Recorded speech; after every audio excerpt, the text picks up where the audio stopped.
and welcome to another exciting installment of the Qué Golazo podcast. I'm Jimmy Conrad. I'm filling in for the illustrious Luis Miguel Echegaray. I'm being joined by James Benge, and we are doing a Champions League preview, and it is happening right now. Yes, James Benge, thank you for joining me for this very special Champions League preview. We're going to get into all of the games that are coming up, of course. You're going to be at Stamford Bridge for Chelsea versus Lille. I'm very excited about that. How excited are you, James Benge, to actually be in person for a big Champions League match? Is it really a big Champions League match? I feel like Chelsea-Juventus was bigger. But fair. Don't tell that to Lille. Yeah, it was kind of strange because a year ago was at Stamford Bridge for Chelsea Atletico Madrid, which felt massive, whereas this kind of feels like a Europa League game. But we shouldn't be talking the product down. I'm really looking forward to it. My first time seeing Jonathan David and Timothy Weah in the flesh. So yes. I think that in particular I am hyped for. And both are supposed to start, so I'm excited to get you to report on some CONCACAF legends as they were. Now, as a reminder, everybody, make sure you hit that like and subscribe button if you're watching this on the YouTubes. And if you're listening to this in podcast form, make sure you give us a 5-star review and type some really good stuff about whatever you want, the soothing sounds of our voice or just this dynamic analysis, however, whatever you want to go with. That's what we'd appreciate. But we appreciate your support, as always, no matter where you're consuming this content. Now, Benge, let's get into this Chelsea-Lille game in particular. Actually, sorry, everybody. Let's strip this back.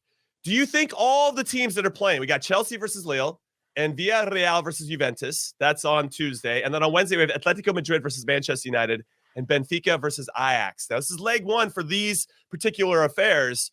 Do you think all 8 of these teams have learned something from last week's Champions League games?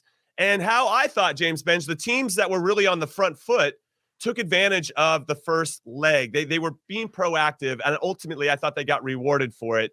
Do you think these teams and coaches were watching and are going to try to apply the same things? Because when I look at Chelsea, when I look at Atletico and Manchester United, they're a little bit more counterattacking, in their vibes. But do you think we're going to see maybe something different given what we saw last week? I think, I that's such a good question. And I think a lot of managers will have been watching what Carlo Ancelotti did against PSG and kind of feeling a bit baffled by it.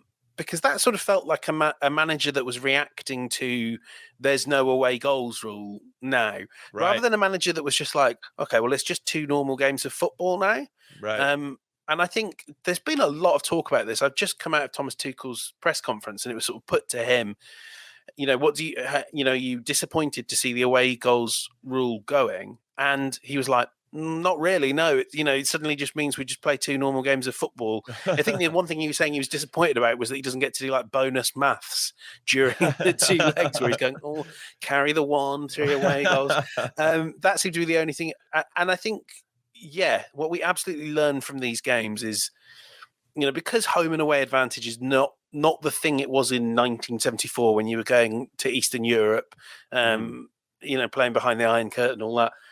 You can kind of just attack these games as you would sort of any others, and you will therefore generally be rewarded for playing in a positive fashion. And unless you are a Salzburg playing against Bayern Munich and you nick an early goal, there's not a great value to be had from defending for what is basically the first half of a game. The sort of backs against the wall. You're not going to do that for 90 minutes of a normal game. So, don't do it. Don't do it this weekend. Atletico Madrid will do it, though. Well, that's. I love that you brought up Ancelotti because he got, I don't say ridiculed or criticized. That'd probably be a better word, by his own board for not being as proactive, for especially given how well of a season they've been playing and how they've been going forward. Now, I think that was Benzema maybe 60-65% because he was coming off an injury, but still, it just felt like they didn't really attack with numbers. It felt very 1s and 2s they were going with instead of this collective effort to move together. So I'm very curious to see how that one's going to play out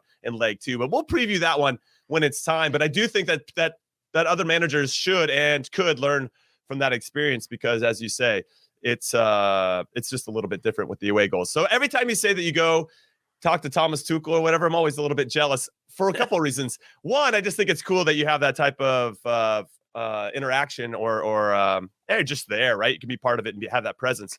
But second, I just don't think people realize how tall Thomas Tuchel is. He's kind of got a Mr. Burns vibe to him. And Mr. Burns looks kind of, old and small, but Tuchel's like 6'4" or something. The whole Chelsea squad, actually a lot of footballers, and I know this won't be news to you, Jimmy, but a lot of footballers are a lot taller than you think, because it's just sort of like the standard, in general. I know this isn't the NBA, but in general, being tall helps as a footballer, as long as you're not like, ludicrously tall. Like Peter Crouch. So, I mean, Kai Havertz is the other one. And even though I met both him and Tuchel for the first time before last season's final. And both of them, you're just like, God, who are these? I'm 6'2". I'm not used to people towering over me. Havertz was just like, and Tuchel as well. You're like, oh, wow. Look at, he is Arsene Wenger is the ultimate example of that, by the way. Someone you just kind of think is a sort of diminutive French wizard, but he's not he's a giant of a man. But Tuchel is, you can see why he carries a bit of an aura around dressing rooms and why people would be quite intimidated by him, because yes, there's a Mr. Burns vibe, but it's like it's like Burns, the origin story, where he's a bit of a pugilist, and he could swing a left hook at you and I think he'd knock you down. Well, I have no doubt that Thomas would not do that. He's too intellectual and intense to be fighting with his players. All right, let's talk about Chelsea. They're undefeated in 17 of their last 19 matches in the Champions League. Obviously, they're the reigning champions of this competition, beating Man City 1-0 in the final last year. They followed up their Club World Cup success, being the champions of that, with a hard-fought 1-0 win at Crystal Palace. They've now won 5 successive matches in all competitions. So despite the fact that everybody's kind of down and out on them, and that Romelu Lukaku, who started and played all 90 minutes against Crystal Palace, only had 7 touches on the ball. One of those touches was off the kickoff, which I think actually speaks more about the team collectively than it does about Lukaku, or at least maybe a combination of both. Ziyech, though, has 3 straight goals in 3 straight Premier League games, so he's on fire. I expect him to start in this one. Talk to me about this Chelsea team. What is Tuchel saying as they lead into this one? Because now this is where the defense of their title really kicks into gear. Yeah, this is a strange atmosphere for a team that, like you said, they've won a lot of their recent games, 4 straight, but obviously none of them have been entirely convincing, and they were all games that they would have expected to win. So there has been a sort of lot of talk about how tired they are. Tuchel mentioned jet lag and getting colds off the playing air conditioning, which are all totally valid reasons and valid things that we know happen to us. But, managers don't talk about those things when everything's fine. It's a bit odd. And the Lukaku thing really hangs over this. I'm with you, Jimmy. I think this is not entirely about Lukaku. I think when you pay $130 million for a player, you're entitled to expect that he can adapt to changes in your system. But also, he would look a much better player with Reece James and Ben Chilwell stretching the pitch horizontally so that the whole defense doesn't just get to collapse in on him. However, are you saying that Malang Sarr isn't good on the left side, whipping in balls? He's not going to bomb on, is he? He's not. And it does change. I'm going to jump in really quick because I thought what Crystal Palace did really well was they did collapse in on Lukaku.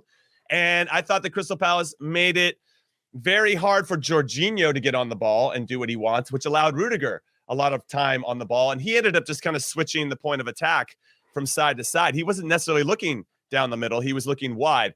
And in fairness to him, it wasn't a bad decision. He could whip those balls out there, but it just didn't lend itself to Lukaku ever finding any rhythm. And actually, more of a credit to Crystal Palace for kind of jamming up that part of the field and not allowing their normal playmakers to get on it and do it. And almost like Patrick Vieira, the manager for Crystal Palace, like, all right, let's see if Rudiger can beat us, And they did more than enough to obviously got the goal that they needed to make it happen. But anyway, continue. I just wanted to throw that in there.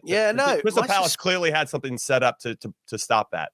My suspicion is that the system will change and that Lukaku will stay in, but that he won't be a solitary number 9 anymore. Not least because I think Chelsea play better with Havertz. They argue that because you have, because you have that midfield that you have, and you do kind of have wide forwards that cut inside, like Ziyech, and in theory, like a Pulisic, where a lot of what they're going to be giving you is shots and goals. I think that having a Kai Havertz that comes to the ball, can dribble, beat his man. It's just something they're more comfortable with than having to advance around the midfield and then play the ball to Lukaku, who also does not want to be playing as a sort of backs to goal point striker, to coin a phrase. So my suspicion is that in some way they will look to get someone nearer to Romelu Lukaku, probably Havertz, because I think with Werner as well, you've just got two people that want to spin in behind. So yeah, I think that might be. You're going to need creativity because Lille are not in great form, but they're a pretty solid defense. No, I'll just jump in and say that Lille were held to a 0-0 draw in their last Ligue game against Metz. That means that they've only won 2 of their last 7. And they did recently end a 3-match winless away run. Now, this one is at Stamford Bridge, so an away game for them with a 1-0 win at Montpellier. I also want to add that they've been struggling for consistency since the beginning of the season, turn of the year, 2022. They've won 2, drawn 2, and lost 3 of their 7 in 2022. And it just, as much as they have Jonathan David, and they're going to have the ageless wonder, Burak Yilmaz, probably partnering with him up top, and Timothy Weah is probably going to get the start because the guy that's been playing in front of him, Andre Gomes, looks like he got hurt against Metz. That's great for an American perspective to get Timothy Weah playing in a big game against Stamford Bridge, Champions League. It's very similar how I feel about Josh Sargent playing for Norwich at Anfield against Liverpool. Like, getting really incredible life experiences. That's only going to help the national team. Do you think that this Lille team, despite being Ligue 1 champions, but languishing in 11th right now, can do anything to really hurt this Chelsea team? Whatever you think about Chelsea's attack, their identity defensively is sound, and they know how they should be moving, and they don't give up a lot of chances. And Edouard Mendy is arguably the best goalkeeper in the world right now. And one other thing I want to add for Lille, for everybody that wants to watch this game, and maybe from their perspective, their center back Sven Botman is going to be playing in this one. And I think there are going to be a lot of scouts watching this game if he can handle Lukaku, whatever, because he's one of the biggest names in the transfer window for center backs this upcoming summer. Yeah. So if we're talking about how can Lille hurt Chelsea, I wonder if it's, you mentioned him there and I've mentioned it. So I wonder if a lot of it comes down to David, and can he make life difficult for Rudiger, jamming, because getting the ball out through Rudiger is so important to the way Chelsea play, whether it's in a back 4 or a back 3. And I think what you really want to do is discourage him from like roaming into midfield, or equally, if he does roam into midfield and you can get the ball back quickly, make hay in the space in behind. I mean, one of the standout attributes Jonathan David has is he's fantastic. One of the best pressing forwards in Europe. So can he slow Chelsea down and maybe steal a loose pass or two and hit them on the counter? I mean, realistically, I know we've said these games will be more open, but Lille's tactic has got to be to stay in this tie and trust that the second leg will be a more exciting affair, and the home crowd will help them. So yeah, I'm not super confident about them hurting Chelsea. Yeah. I mean, I could see Lille hanging around, to your point, Benj, because I just don't know if Chelsea are going to score that many. I just think they've only scored 6 goals in their last 5 games, and at least in the Premier League. And that's just not great, especially with all the money they've been pumping into the team. All right. So this is the third meeting of these two teams all time in their history. They played against each other in the 2019-2020 group stages. A lot of the same players for Chelsea, a couple different changes, players for Lille, but those were both 2-1 wins for Chelsea. So there's going to be some familiarity, I think, with some of these players. Lille to win straight up is plus 1,000. Now, I remember the weekend preview, everybody, if you listened to that one previous to this weekend or prior to this weekend, Spurs were plus 1,000 to beat Man City at the Etihad. We all just laughed. Spurs plus 1,000. And they did it. So if you bet them to win straight up, fair play to you. I just want to throw that in there, but I'm going to go with the Thomas Tuchel special. This is hit this past weekend. I told people to bet it.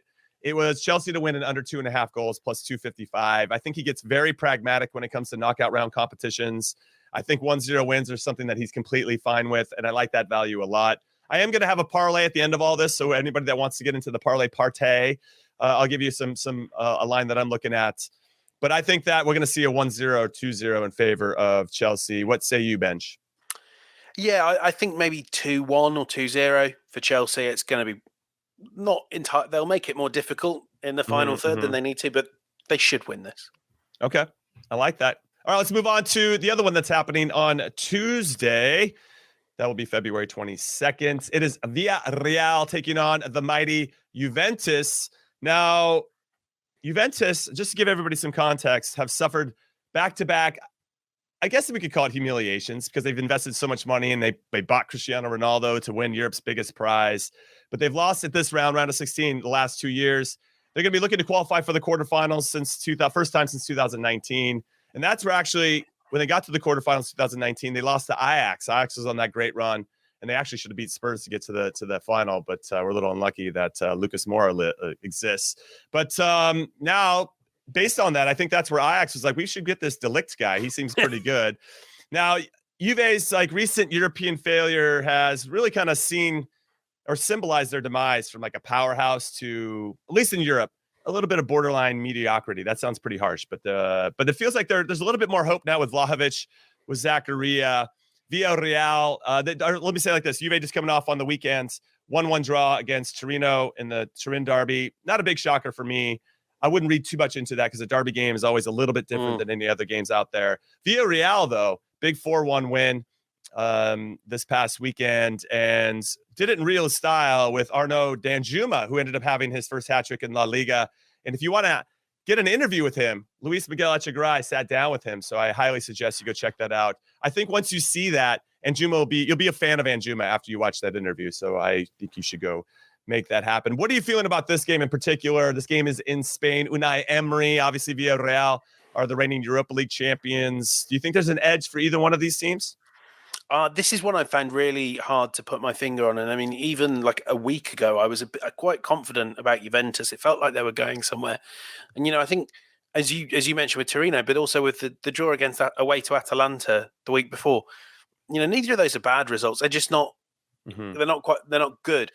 But Juventus have been steadily improving. And as you said, they've added quality to this squad. And I think, what's interesting about the round of 16 is there is a big gap between leg 1 and leg 2. I think it's 3 weeks before these two teams will meet again. That's a lot of time for Vlahovic, for Zakaria to familiarise themselves with the squad, because it sounds like, Vlahovic, by all accounts, did not set the world alight against Torino. That didn't surprise me, because I've always said he's not that good. But anyway, I think it just gives more time for Juventus to settle. So I think they would be relatively happy to come back from Villarreal with a draw.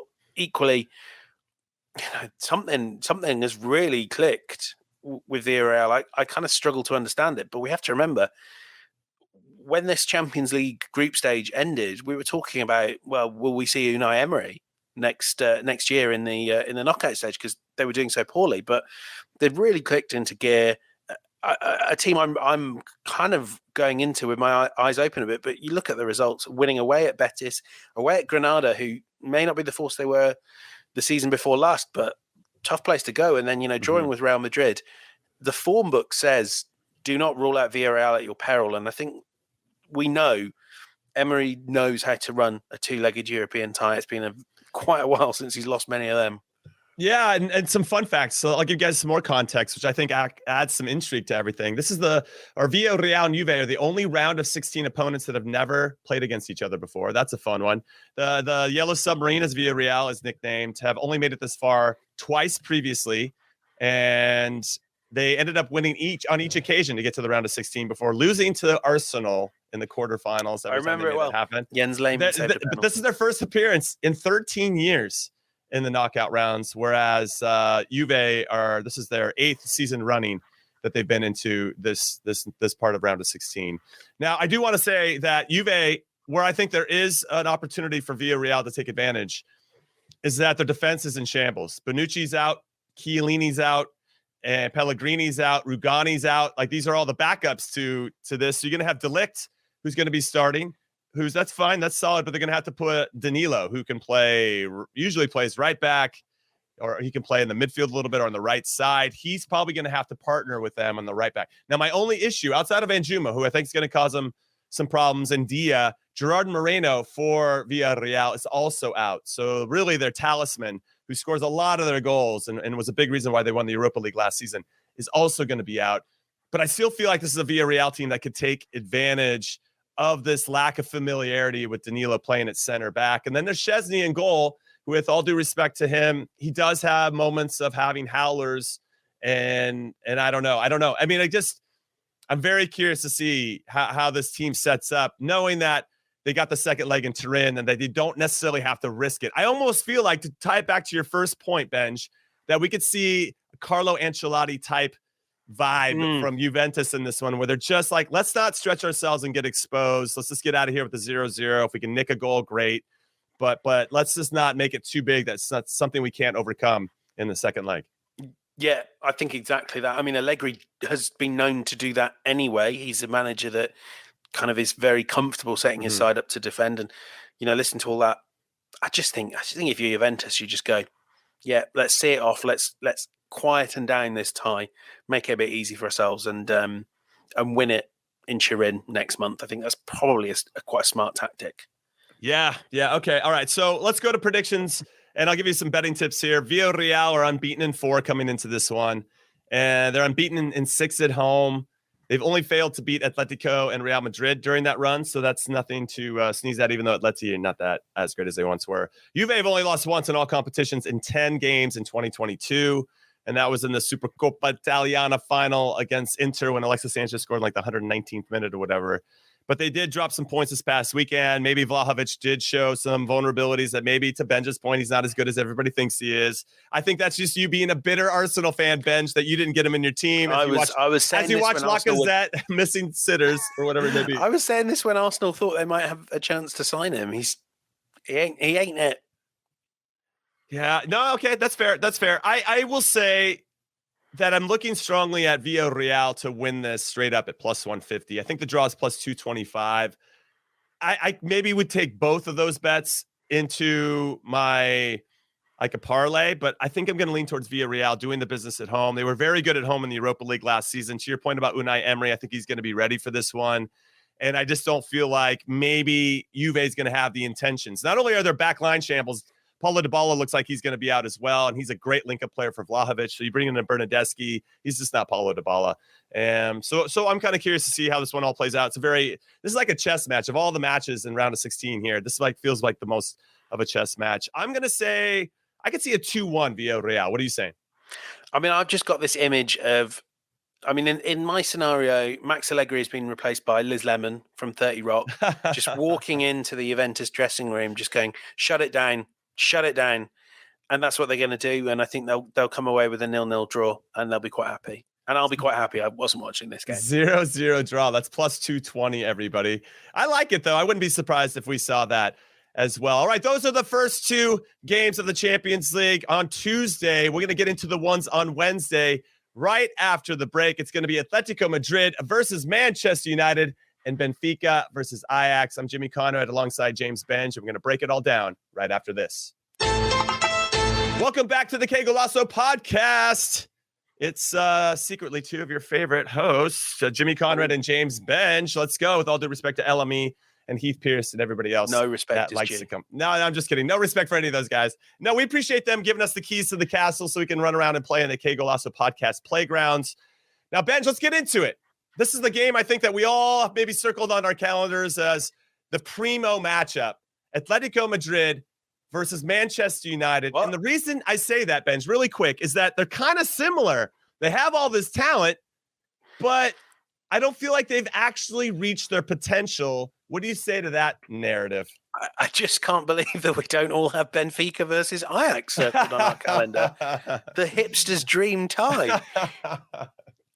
What do you think I grow this beard for? No, I feel like, as much as, in many ways, because neither of these teams are actually that good, we don't think, it does feel like the whole round of 16 has been building to Atleti Man United, because you just, we talk about it. I don't know if it's a phrase that's kind of entered the lexicon of US soccer, but out here in Europe, you have your Gazprom moments. Gazprom is kind of like one of the sponsors of the Champions League that we so associate with it, that you just kind of, if you say someone the Gazprom, everyone knows you mean the Champions League. But it's just, it's going to serve up drama, stupidity, things you don't entirely understand. I think the Champions League as a whole is better for Atletico Madrid, having become a defensive team that can't really defend against good teams or even mediocre teams. And Manchester United are just like the most. I mean, as we saw against Leeds United, they are literally 20 seconds away from implosion at any minute. I just pray that then we might get another storm or something, because it's spectacular. It's funny. It could be spectacular. It could be funny. It will almost certainly be dramatic. There's so many storylines, from Ronaldo to whether, United need to find their own version of a Diego Simeone. It's going to be joyous. I don't know if the football's going to be any good, but the narrative. Oh. It's a soap opera. I feel like both teams are having those, like a soap opera-esque type season. And just as a reminder, there's a nice rivalry, I guess, forming, or have already existed, but it's been heightened by when Diego Simeone and Atleti played against Juventus a couple seasons ago. Atleti scored a late goal, and that's when Diego Simeone went to the sideline, looked at the crowd, and grabbed his huevos, he's like, huevos. And then in the second leg, which Juve came back and ended up winning, Ronaldo scored and gave Simeone the old huevos thing. Ronaldo scored 25 goals in 35 appearances against Atleti in his career. Now it's just a matter of whether Ralf Rangnick actually plays them or not, because it seems like their relationship is a little bit. I think what we're seeing here is that Ronaldo looks like he refuses to accept that he's 37 years old, and he needs to be smart about his minutes if he wants to be effective and be good for 60 minutes almost in every game. And Rangnick, I think, is trying to take that into consideration, while also trying to protect his very vulnerable back line, who can give up 2 goals in 2 minutes like we saw against Leeds. And when he got subbed off against Leeds and they brought on Varane, it made a lot of sense tactically, but it pisses off one of the best to ever do it in Ronaldo, who has that clutch gene, right? He always can step up, and he's very good at scoring goals late in games. So do you think Ronaldo's going to have an impact? Do you think Rangnick even starts him here? What's your lineup? Let's just talk about Man United's lineup really quick, because I'm kind of curious who you think that Rangnick's going to go with. Yeah, I don't know if Cavani will be fit, which might almost get Ronaldo the start by default. Although I do think, from what we saw, especially those Liverpool Atleti games, I would really be looking at how can I get as much pace into this front line as possible, really force mistakes, whoever's in the Atletico defence to commit. So I think we can be pretty certain that Sancho will start, whether it's a 4-2-2 or a 4-3-2-1 or 4-3-3, however he lines up. Sancho at the moment looks like awesome. The danger man, the player we saw at Dortmund, and someone that can really commit. Atleti's sometimes shaky left flank. I mean, you watch more of them than me. Has Ronaldo been playing very much for them? Because he was phenomenal in the group stage for Lille. No, he hasn't. No, but he's slated to start in this one, so it should be a good matchup. Yeah, he could be very important. But I mean, I think I want to put as much pressure on this Atletico defense as possible if I'm Rangnick, because I think under pressure it can buckle. But equally, Fred and McTominay again in the Would you go with Pogba? In your defense? He was go with Pogba? Phenomenal against Leeds. But I love watching him play when he's feeling it. He is so good. It's so silky. I love it. But then you have to probably play him on the left or drop Brune. I mean, no one. I think you dropped Fred. I mean, Fred was he used a spark plug when he came off the bench, and yeah, I don't know. It's possible. I just think that leaves your midfield looks a bit light defensively then, and Varane and Maguire, they're not great together. Yeah, I think that's the joy of this game, and what we're going back to is there isn't a Man United lineup that Rangnick can put out that can make me think, oh, he's got it, that'll be fine, no problems. And equally, probably the same for Simeone. There just isn't the right balance there. So it's going to be a little bit whack-a-mole, but it'll be very fun. No, it'll be fun. It's going to be a great game. And Jadon Sancho has been next level. Of any players that have actually benefited from Rangnick showing up, it's been Sancho. Like every single game, he gets a little bit better and a little bit better and a little bit better. And I'm pretty sure Rangnick and everybody else wishes the whole team was kind of following suit. All right, just really quick, a fun fact. Maguire's header, Harry Maguire scored the first goal against Leeds. That was United's first goal from a corner this season in the Premier League, in their 139th attempt. And Maguire said after the fact that I'm embarrassed by that stat. I'm a big part of that set play routine and trying to score from corners. As a team, we've been nowhere near good enough. If we scored more from set pieces, we'd be higher up the table. And he's exactly right. So I'm kind of curious to see if Manchester United can build on that in any particular No. way. And then about Atletico, really quick, I think this is a good opportunity to really tap into Jan Oblak, who prior to this season was considered one of the best goalkeepers in the world. This season, though, I don't know what the drop-off is. I don't know why or where he is mentally, or if it's just because the defense has been a little bit makeshift because everybody's been hurt or suspended or whatever it may be. He only has 6 clean sheets this season, whereas I think at this point last year, he was already like close to 15 to 20, So I'm kind of curious to see if they can get after Oblak and just that defense, as you mentioned before. This Atleti team can hurt you. Luis Suarez feeling pretty good, scored a very good goal, maybe the goal of the season this past weekend against Osasuna. And I don't know. This is such. I honestly, if we get into tips and predictions here, I'm looking at the draw. I think that I could see a 1-1 here. I feel like Atleti sometimes look a little bit more relaxed away from home than they do at home for whatever reason. Another line I like is both teams to score at -115. -115, so you got to bet 115 to win 100. But I think we're going to see both teams score because they have the firepower to do so, and because how unpredictable and how inconsistent both defenses are. So I'm liking a 1-1, Benj. What are you saying? Yeah, that sounds about right for me. I mean, one thing specifically on Oblak and the Atleti defense, I was literally just looking at this now, and it's always a little bit of a grey area, but this is already, of the last 5 seasons, this is already the most penalty kicks they've conceded in La Liga. So sometimes I think that Oblak is conceding a lot of goals because his defense is setting him up to do so. That's fair. Although it's also true that kind of when you look at like post-shot XG and all that, goals prevented, he's massively down. So I think this is a thing, an off year. So for all those reasons, I think both teams score, but I don't think either team can quite dominate this tie enough. So yeah, 1-1 sounds about right to me. Yeah, just to throw out there too, they're missing a lot of players at Atleti. Cunha's out, Daniel Vaz is out, Carrasco's suspended for both legs after getting a red card that got extended a little more. Felipe's out, Thomas Lemar might be out, Hamorso might be out, Koke's out. I mean, that's a significant amount of players that they could be missing. I'm just curious to see if he starts with Joao Felix, who played very well against Osasuna, or if he goes back to Angel Correa. He doesn't seem to like to play those guys together. It'd be Luis Suarez and one of those two. And I guess we're going to figure out which one Simeone thinks is best. But it's a big opportunity for them to get a result while they're in Spain. But I don't think it's going to be easy for Manchester United in leg 2 at Old Trafford. But yeah, 1-1 seems about right. All right, let's move into our last Champions League round of 16 game. Benfica versus Ajax, the battle of the hipster teams. Now, Ajax had a perfect record in the group stages. 6 games, 6 wins, absolutely cruising. It wasn't like they looked too troubled this whole time through. Sebastian Aller, their striker up top, leading goal scorer in the group stages, and his first 6 games ever in the Champions League. He's got 10 goals. The guy is an absolute beast. Dusan Tadic off one side, Antony on the other. Talk about a team that has an identity.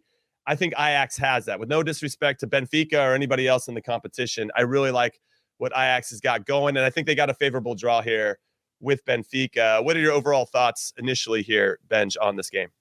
Very much just like you were saying, we've seen what Ajax do to teams of Benfica's level, because I think it's probably fair to put Benfica alongside Sporting and alongside Dortmund and even Besiktas, and they just obliterate them because this team knows how to play together.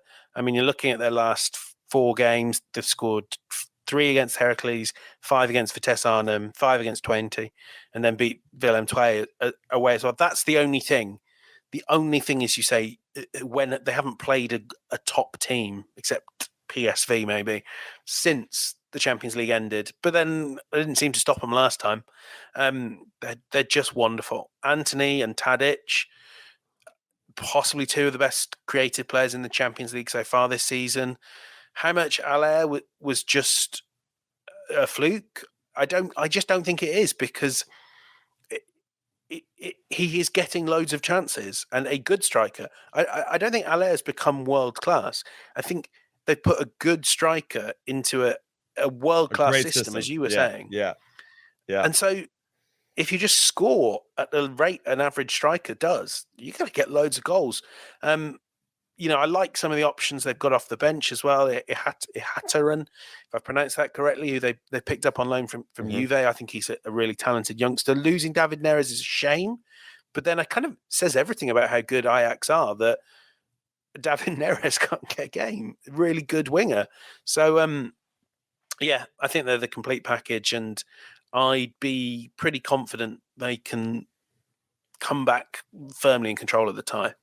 I do want to throw out there, and this is an incredible stat, Ajax have not lost away from home this season in all competitions. You know how insane that is? And also, in the Eredivisie, and whatever you think about the strength of that league, you can only play the teams that are in front of you. They've played 23 games. They've scored 70 goals, and they've only given up 5, Bench. They've only given up 5 goals. Like, they're not... They just what I think that says, outside of the strength of the league maybe not being as strong as we'd like it to be to challenge Ajax a little bit more, but that just seems for me that they're super engaged on that side of the ball. Like there's a point of pride to be good defensively. Whereas if they went up 5-0, which they do in a lot of games, 4-3 or 4-0, there's a natural tendency to want to just drop whatever 3-1, 4-1. Who gives a shit, But it's a point of pride for them. And they were very good in the Champions League knockout rounds. They didn't have the strongest group, but they can only play the teams that are in front of them. And now they have another team in Benfica that they should be able to handle. Benfica coming off a 2-2 draw with Boa Vista. They also, just for the laughs, right? They got Otamendi and Vertonghen starting as their center backs, which, maybe, I don't even know, 5 years ago, you would have been like, yeah, those guys are going to win us anything of consequence. But now, being old as they are, their experience obviously is second to none. But is that enough? Those guys actually holding it down to help you over 2 legs against a team that can just score for fun? I just find it hard it's hard for me. I'm trying hard to find a narrative as to where I think Benfica, outside of them playing at home, which I don't think is going to be easy for Ajax. But as I mentioned, they have not lost at home yet this season. They've got this superb mentality, which is why Erik ten Hag is probably one of the most sought after managers in all of Europe. What are your predictions for this one, Bench? Well, I was just going to say one thing. If we're looking at how Benfica could get out of this alive, stay in the tie. I remember going right back to the start of the season and being thrown the hospital pass that was the second leg of Benfica against PSV in the qualifiers. Mm-hmm. And Benfica, down to 10 men, defended phenomenally and just let PSV have the ball. And guys like I think Otamendi, one of Otamendi and Vertonghen might have been missing anyway. And you had Verissimo in as well. He's a fantastic young defender. But they just suited them. Like there was sort of like we don't worry too much about playing ambitious football. We'll see what we can get away with here. Kick the ball long and wait for it to come back to us. So maybe if they're just willing to do that 11 against 11, they might be all right. And you hope that Darwin Nunez does something at the other end. But, you've just laid out the case for Ajax there. They're a fantastic team. 2-0 to Ajax, I reckon. Yeah, I find it hard to believe that Benfica's got a chance. I felt the same way about Spurs against City. So anything's possible. You still have to go out there and play no matter what we say and what we see on paper.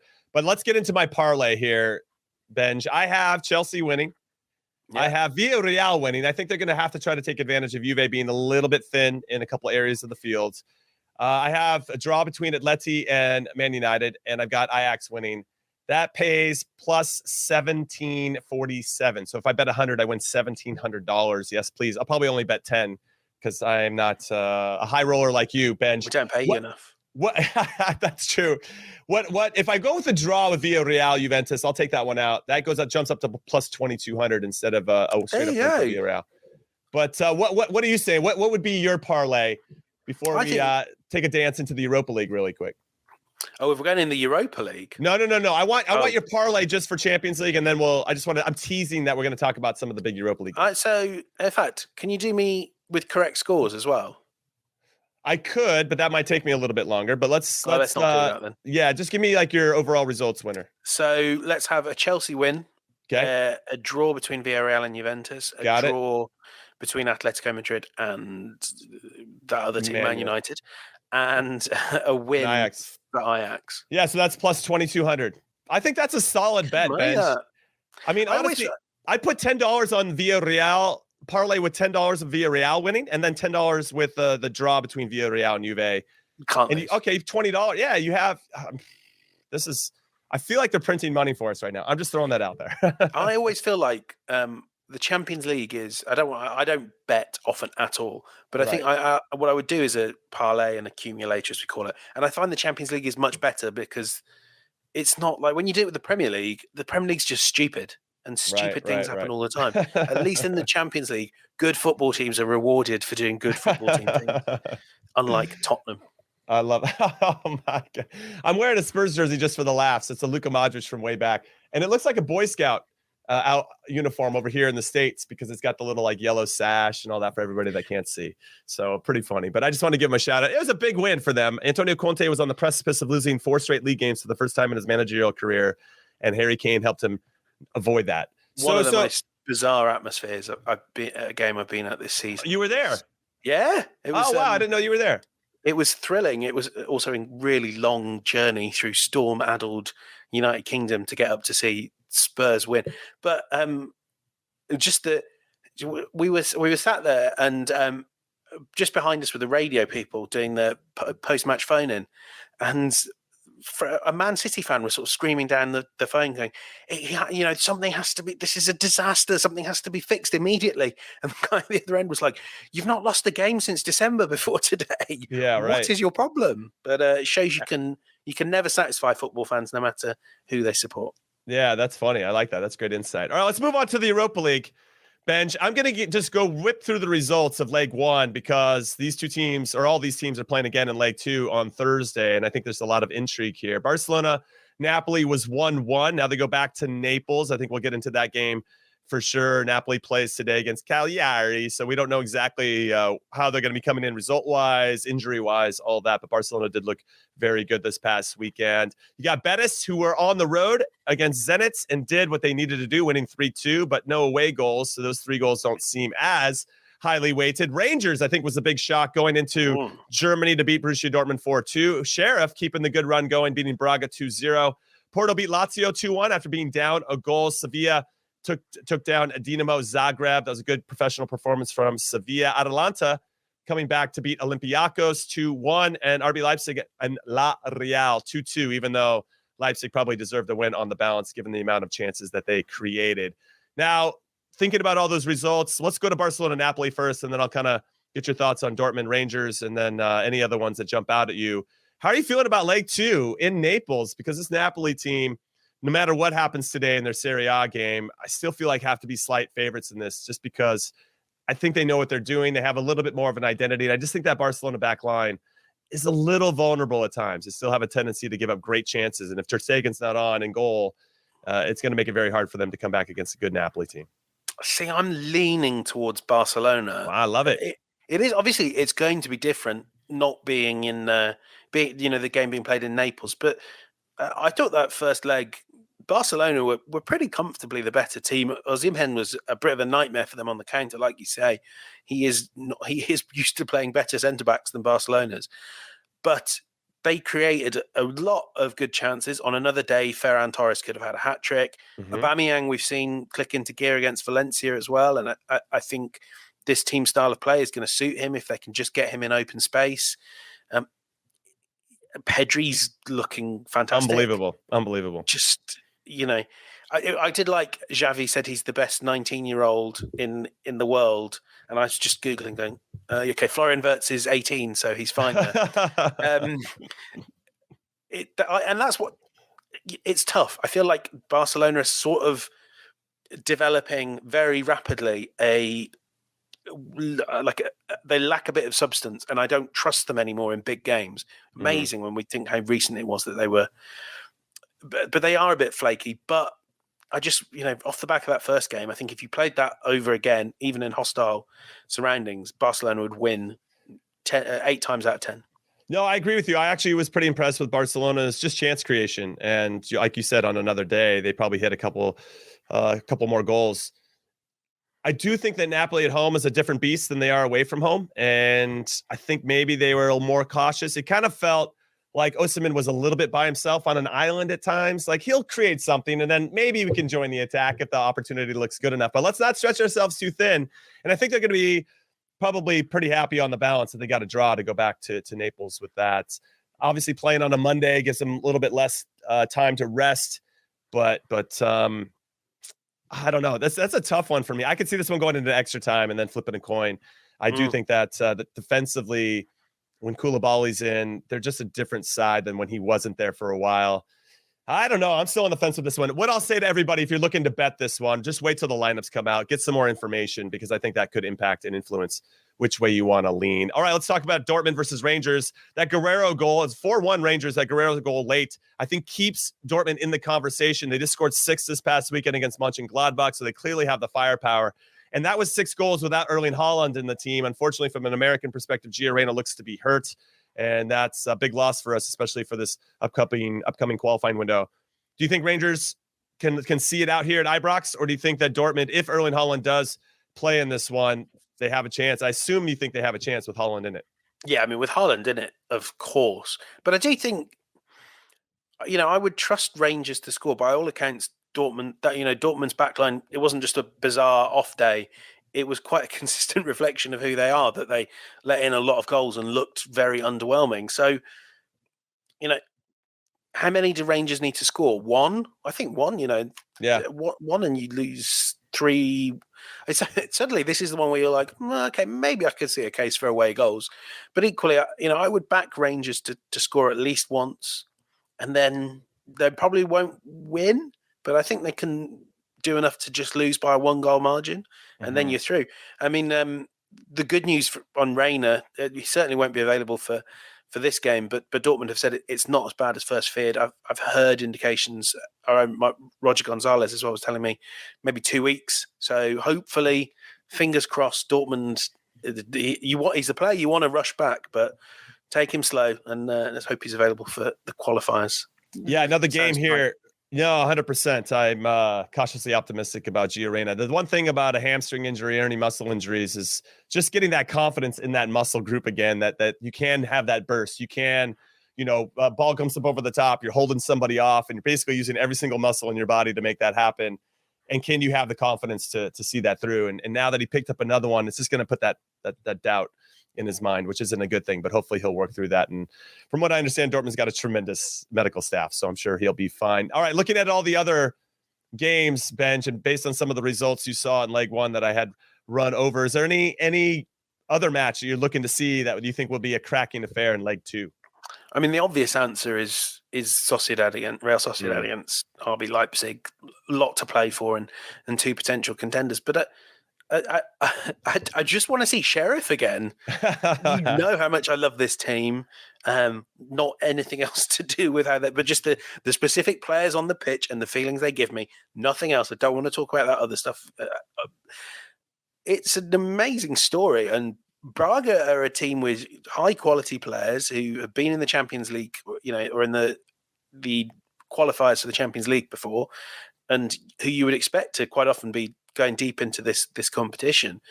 I just kind of want to see and they are. Braga are like the most Europa League team I can think of.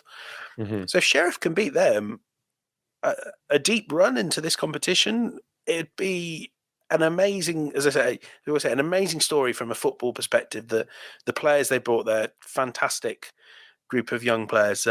So yeah, I'm going to keep an eye on Sheriff again. I do enjoy watching them. And I appreciate that. And just to remind everybody, the Europa League format has changed. So we have 8 games or 16 teams that are happening now. And the winners of these 8 games, these 2-legged affairs, go on to play the group winners of the Europa League. So Benge, my last question, and then we'll get into final thoughts. Do you think we're going to see a champion of this competition from these 16 teams, or do you think it's going to be from one of the number 1 teams that won their group? And I'll name those teams: Lyon, Monaco, Spartak Moscow, Eintracht Frankfurt, Galatasaray, Red Star Belgrade, Bayer Leverkusen, and West Ham. Do you think that gives them an advantage that they don't have to play these extra, let's say, 2 legs that we're seeing now?